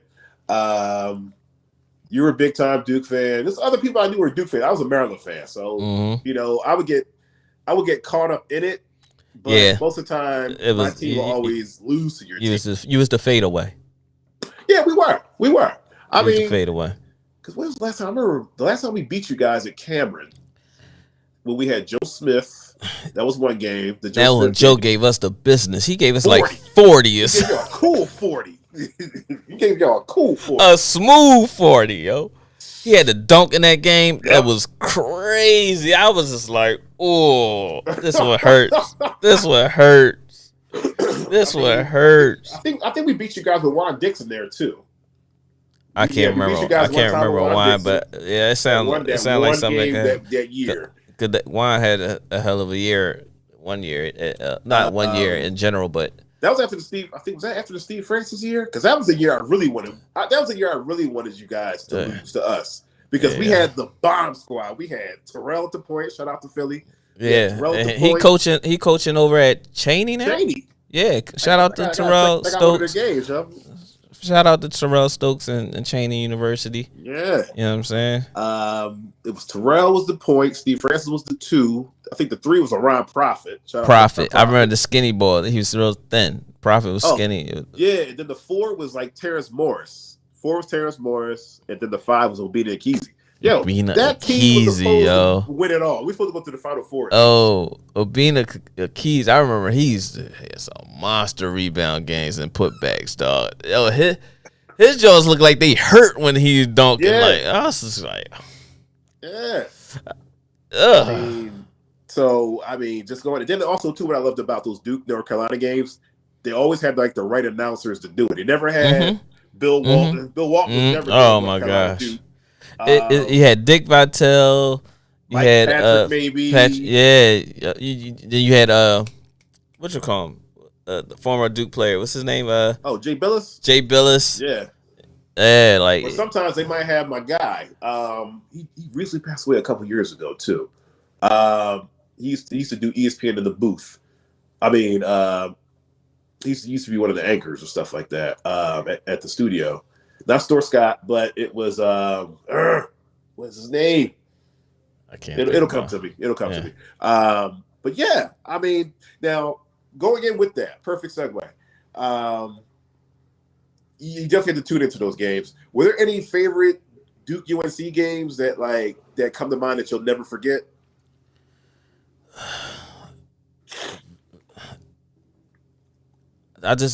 Anytime that Stackhouse Rashid is the reverse events like all those games was just like it was something happened in every last one of those games during that 10-year there. Yeah, that made you be like, yo, this is crazy. From she hitting the corner 3 in the clutch, Stack reverse dunk, Vince with the joint court behind his neck, or the other his plenty reverse dunk. Dave Chap. I'm saying his name. Who? I'm saying his name wrong. Which one? Jeff Capel. Oh, Jeff Capel. Half court shots. I'm just like even when McGinnis was tearing, he made Bobby Hurley fall. I think one time. I'm just I'm just like, yo, like it's that whole time. It just was like ridiculous. All those games is just monumental because it was never a game where you just like, oh, it's just Duke, North Carolina until it's now. Yeah. And shout out to Hubert Davis who's over there running at North Carolina now. They're doing him wrong over there, man. They better bring in some recruits over there or something. But all that time over there, man, just those games. And just especially watching She play, being a Philly guy. I knew She personally at the time. You know what I mean? Shout out to my boy Hawk Townsend, who's real cool with, who's also coaching now, and that's like She cousin. But just to know She himself, you know what I'm saying, most down to earth person. You would, if She was a 6'11" and you knew who She was and you see her every day, you would never know how the genuine person that he is. Cool dude, yo. You know what I mean? Cool dude. He never been somebody that thought he was above anybody in any aspect. Right. Shout out to Buck 60. Thanks for tuning in. Yeah, but what up, Buck 60? Yeah, that's Lyle. What up, Lyle? I know that is. Yeah, that's crazy. Yeah. Shout out to Carpet Cleaning at its finest. If y'all need your carpets upholstery clean, y'all can shout out to my man Lyle Buck 60, Lyle Smith on Facebook. Or my fault, it ain't Lyle Smith on Facebook. It's what's his Facebook, John? Is it CEO Lyle or something like that? No, that's Lee. That's Lee. That's CEO Lee. He ain't nobody boss. I didn't say that, Lee. Happy Lee. I didn't say that. That was Larry. Lyle John is dang. Wow, crazy. So anyway, look up Lyle Smith. I thought it was Lyle Smith. You'll find he got government Lyle, but he got something else. It's some his other what you call Carpet Clean at his finest. That's his page for his business. Okay, but I was thinking of his other. I was thinking of his other regular Facebook name. You look them up on Facebook and on Instagram, Carpet Clean at his finest. He does exceptional work. He does work for any and everybody in the city. You need it done, he can get it done. No doubt. Go get it, Lyle. Go get it. But yeah, anytime there was a UNC Duke game, it was just like tuning in. Yeah. I ain't seen that. I remember that game, like the 98 game. Like Ed Cota was starting. I remember they started Ed Cota. And Ed Cota was just... Cota was a problem. Did he have injuries or something? Wojo up all through the game. Just cut Woj, wow. But Woj would hit bombs. Yeah, and then Shimon Williams was hitting threes. Shimon Williams started crossing over, cutting them up, and then... Cherokee Parks. Oh, God. Cherokee was a problem. Booze. You know why I didn't like Cherokee Parks, man? And I like this game. His game was cool. I just didn't like him. Number one, he used to always kill Maryland. Number two... They kept comparing them to Christian Laettner. I ain't like that. I ain't like that. I ain't like that. Yeah, I ain't like that at all as well. I didn't care for Wojo. I really didn't care for him because he's a coach's kid. Like I mean, a coach's player. Like basically, like you know what I mean. Chris Collins was a coach's kid. I mean, I didn't really care for him too much either, but I loved it. I used to love it when the Georgia Tech guards used to go at him, like Drew Barry and Steph. Listen, Steph got at him. Listen, Duhon had some great games as a Blue Devil against Carolina. Chris Duhon. Yeah, I don't really care for him either. Yeah, I just bet you did. You know what? I bet you don't. None of the Duke guards, man. I just bet you don't. I mean, you know what? I gotta give you because we ain't gonna talk about Jay Williams because Jay Williams was having his way in the whole. I'm still mad at Jay Williams because of the Miracle Minute. I'm still mad because of that. That shouldn't have happened.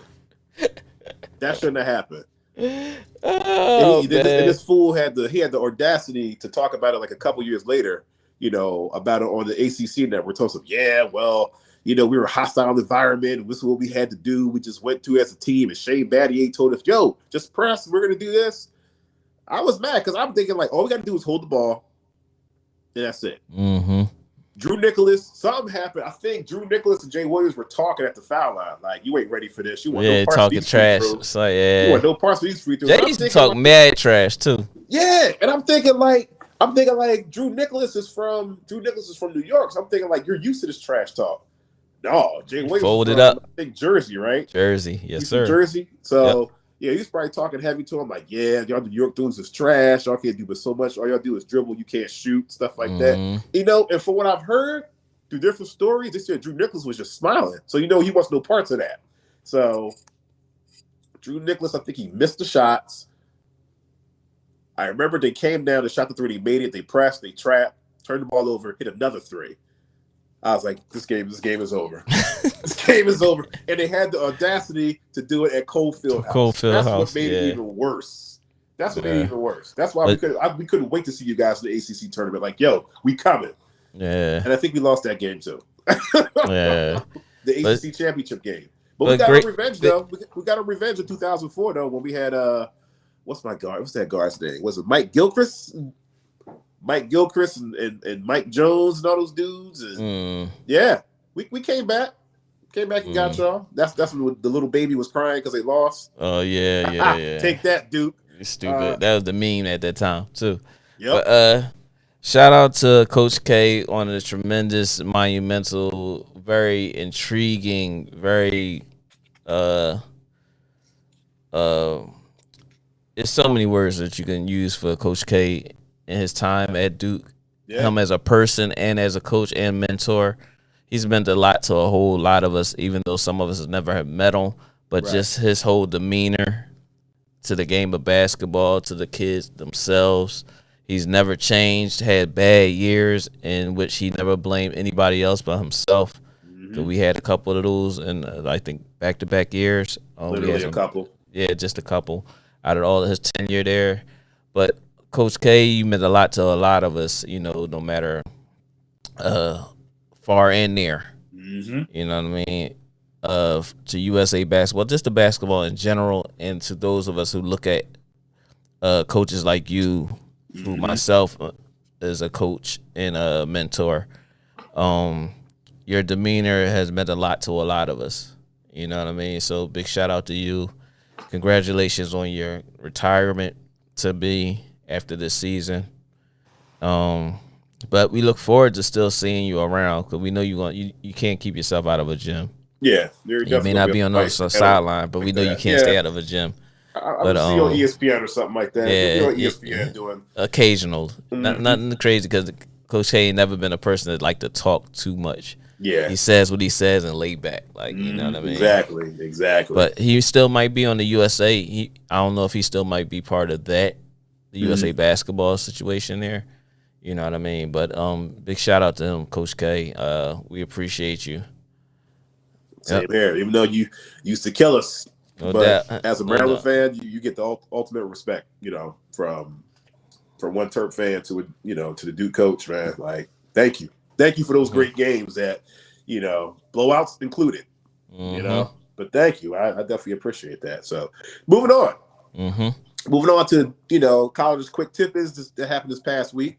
If you didn't get a chance to see it, Auburn lost to Arkansas.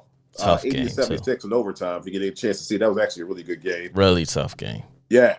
Auburn barely won though, because it was their time. Like, they barely won against Georgia. They were having trouble with some other teams in the SEC in their conference. But then they came like Bud Walton Arena, in Arkansas. It's a totally different climate down there. And because Arkansas doesn't have any basketball teams down there. The only professional basketball team they have there is the Arkansas Razorbacks. Yep. Yeah. Shout out to, but Jabari, I have to shout him out for Auburn. Jabari Smith Jr., pro. Yeah.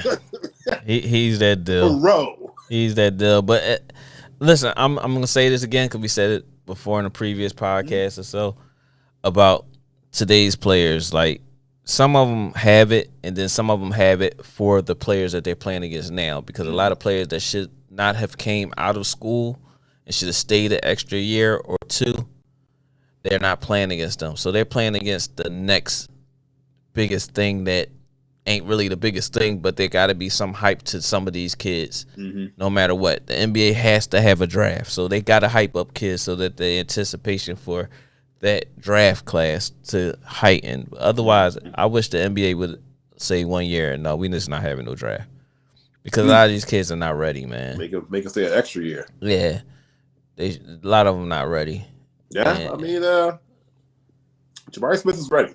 But yeah. You just seen the stuff that he's been tough. doing. He's super duper. He's super tough. He's tough. Yeah, I mean, he's better than a lot of these guys. Like you said, a lot of these guys are being hyped up and stuff like that. Like, but Jabari Smith Jr., he goes about his business. Like, tough. I mean, because he literally almost rescued him by himself in that Arkansas game. And I'm talking like, it wasn't like just like desperate heaves at the basket. I'm talking like he's catching the ball, a couple feet behind the line.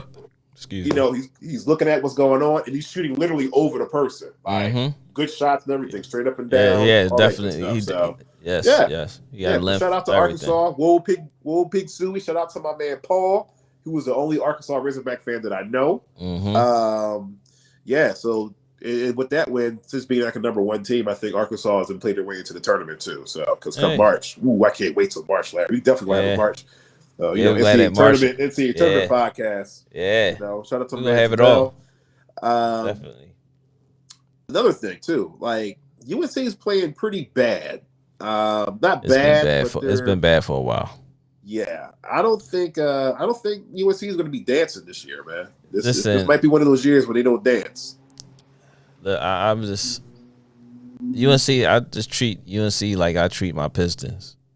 There's no anticipation to watch those games. Not anymore. Not this year. It's nothing. There's nothing to look forward to out of that. You know what I'm saying? Like I called myself, peeking in on a couple of the games, and even when we played them, it was just a game. You know, just going through the motions. Yeah, just like no matter what, you're going to turn that game on. It's just a matter of how much you're going to watch of it. But it ain't the same. Yeah. UNC is not the same over there, man. I don't know what kind of rush they need to have, but it ain't good right now. They need to do something with their recruiting, if anything. But I think Hubert Davis will get it done, because Hubert Davis, he's a New York guy. We hope kind of use that New York pipeline to you can try to use that New York pipeline like that. But you're going to have to sell your program. I'm about to say that the program ain't like how when Dean Smith was there and who's there at them? What was my man's name? Bill Guthridge. Bill Guthridge, yeah. Like it's not the same.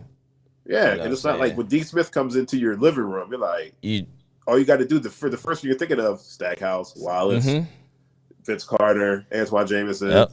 And now these kids don't really have that to look back on. That legacy. Now.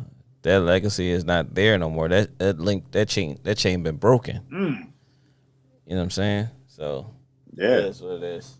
Also, Murray State.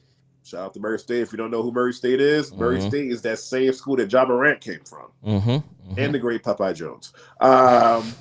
Murray State is they're back in, well, not back in the top 25. They're in the top 25 for the first time this year, which is awesome. Also, I don't know what it is, but UConn just keeps winning. They're sneaking under the radar. Nobody's talking about UConn.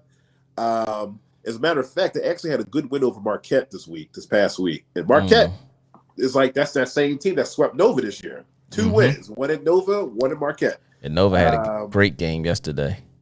Yeah. I didn't get a chance to see that, though. I didn't get a chance to see that. That game was nice. Cool. That game was nice. Colin, I'm gonna just leave it at that. Gillespie. Thank you. Yeah. I think Murray State has like the longest winning streak so far, too, as a matter of fact. And, definitely got to do a shout out for UConn. Shout out to Rasheed Diggins and the Archbishop Wood family. No doubt, youngin. They are. Your time coming, bro. Your time coming. Archbishop Wood is definitely sending out those players, man. Like they're going everywhere. They're going.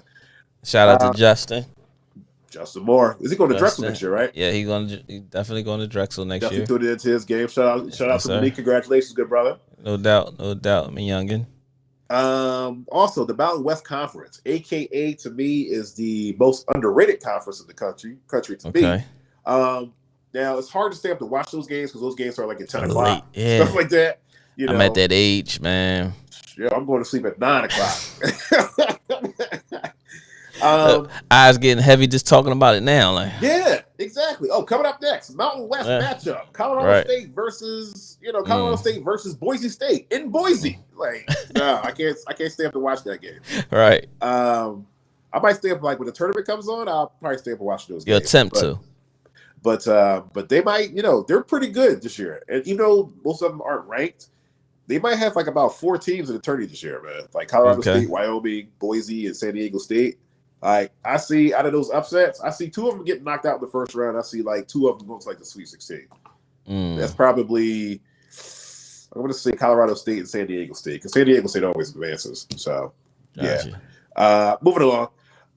Gonzaga's back on top. They're back at number 1. And Arizona, which I told people about in the beginning, they're at number 2 now because I remember they were like number 14 in the beginning. Then they put them all the way down to number 20. Now they're like number 2. So definitely I definitely see a number 1 seed if they keep playing their cards right. I definitely see a number 1 seed in the tournament for them. Shout out to Villanova too with the gutsy win against St. John's on Wednesday this past week. Colin Gillespie, yo, Archbishop Wood, stand up. Colin Gillespie has once again amazed me again because I mean I don't know what I watched the game yesterday, and I mean he what showed did he do me yesterday? something. Oh man, key rebounds, key plays, he just got keys. You know what I'm saying? He just got keys. Like the level of poise in a point guard with IQ, you can't, is unmatched, man. Yeah. It's unmatched. Then also shout out to Colin because he was playing on. I think he was really hurt in that St. John's game. Even though he didn't score any points, I think he had about maybe 4 assists and like 10 rebounds. Yo, on a bad leg. Yeah, listen, and shout out to my boy, my young Eric Dixon over there. He's playing well. He was having some solid games yesterday. He had a little tough time yesterday. I think he was in the doghouse a little bit. Okay. But he played well. He played very well. But the guy Justin Moore, he is it Justin Moore? Yeah, Justin Moore, right? Justin Moore was hooping. Yeah, he was also playing injured against St. John's too. He had like 16 or something like that. 3 key 3-pointers at the end. They was going back and forth yesterday. And how was that 3-pointer like one of those 3-pointers where they swing the ball around 3-pointers? Yes.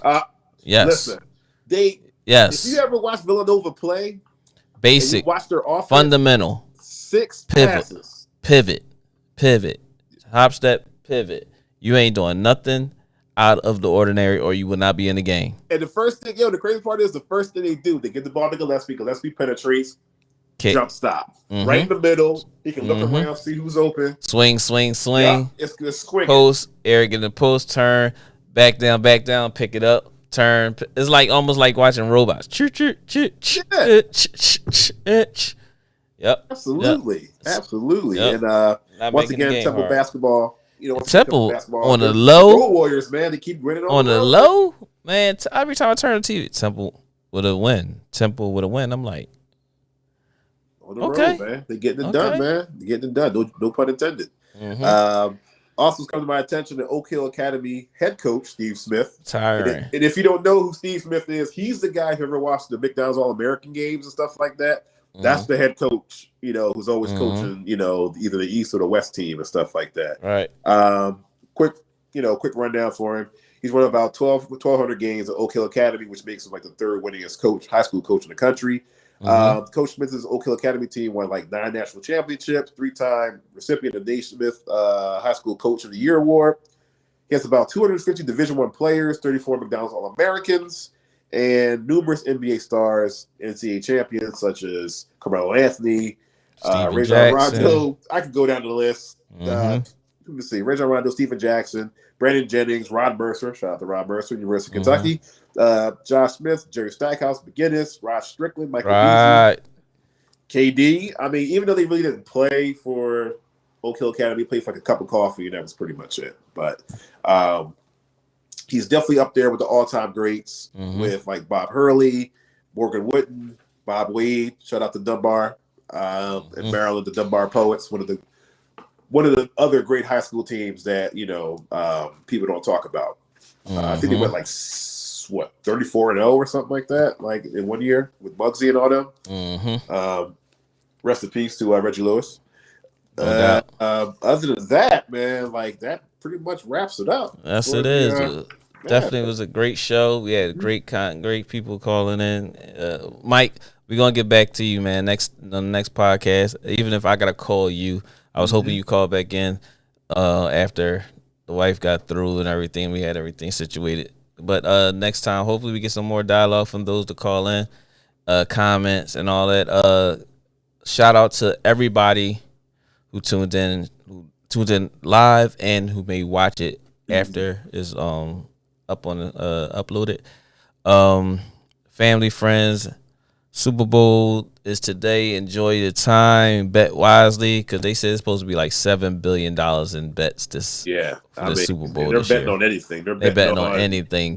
Coin tosses and all types of stuff. Anthems. Right. Who's going to perform first? Who's going to be a performance? Super Bowl commercial. Yeah. So I think it's going to be Coca-Cola. I'm guessing Coca-Cola. Listen, you never know, man. Shout out to my boy K for my co-host. Appreciate you all the time, bro. Listen, you have to follow us. Subscribe to the YouTube channel. So follow, like, and just join us, man. We just here to have fun, enjoy talking about sports, what we do on a daily basis, and get your input, debate about a few things, and just enjoy the moments, man. Friends, family, thank y'all for y'all support of all time. Other than that, Kay, shoot your shout outs. Yeah, no doubt. Of course, gotta shout out to my family, Dad, Trinity, the AKAs, Delta Gamma, stand up. Kyle, Sam I Am. Gotta also shout out to my man Larry, co-hosts, and the Scott family. Thank you for calling in.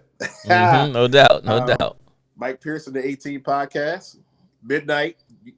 The doggy. Dr. J and Dr. Kyle, the Black Psychologist podcast. Kyle, thank you for texting in, brother. I definitely appreciate it, little bro. The OG Tracy Johnson, my man Guido, aka Javelle. Styles make fights, but don't trust this man's NCAA bracket at all. It's terrible. And my man, and also my ladies, El Boogie and Z, and all the Deltas, Delta Sigma Theta up there at Cheney University. No doubt. And we appreciate y'all for watching, listening, talking, speaking, all that. Until the next time, you will be posted when that happens. Remember to get your next step. I said next step. I'm already in that mode. That's right. The basketball mode. But subscribe to In the Basement podcast. In the Basement with Next Step and K. In the basement. You are in the basement. That's in the with a D-A, not the. Not no THE, the. You're in the basement. Thank y'all for watching, subscribing. We look forward to hearing from y'all. Until the next time, you're in the basement with Next Step. See you next week.